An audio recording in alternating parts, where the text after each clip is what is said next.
Are you anxious about writing your book? Don't worry, a lot of people are. Fortunately, your anxiety is also your biggest asset. How can this be true? Stay tuned and find out.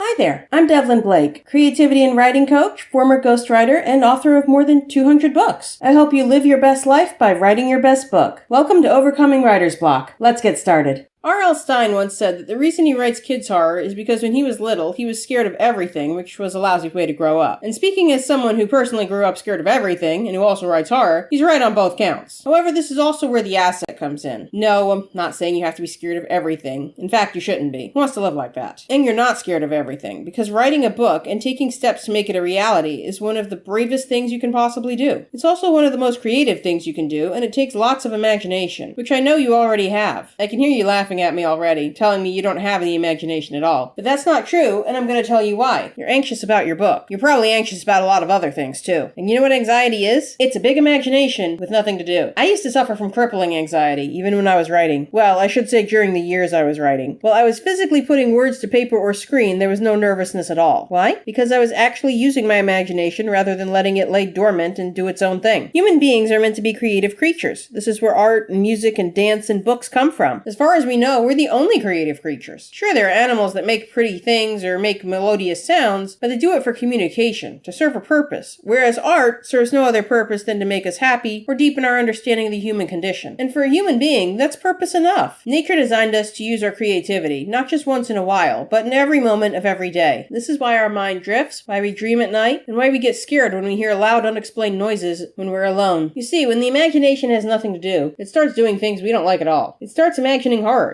It starts to wonder what could go wrong instead of what could go right. It starts whispering all kinds of bad things to you. Things like, you'll never be a writer, and this book is no good. Things like that. We might not always hear the actual words, but we feel them in our gut, and we believe them. But they aren't real. They're just our imagination gone horribly wrong. So if you're a very anxious person, it's proof that you have a wild imagination just waiting to be unleashed. When you start using it all the time and purposefully integrating it into your life, like when you write a book, you'll find that a lot of your fear and anxiety will just go away. After all, your imagination has something to do now, so it doesn't need to make trouble. When you're ready to harness your imagination into writing your book, contact me. I'd love to hear from you. Well, that's about it for now. See you next time on Overcoming Writer's Block, your go-to show for how to write a book advice. We have writing tips for those who write novels, expert books, novelty books, children's books, and more. Don't forget to subscribe, and remember, you can grab my report on jumpstarting your book here or at the link in the description. Bye!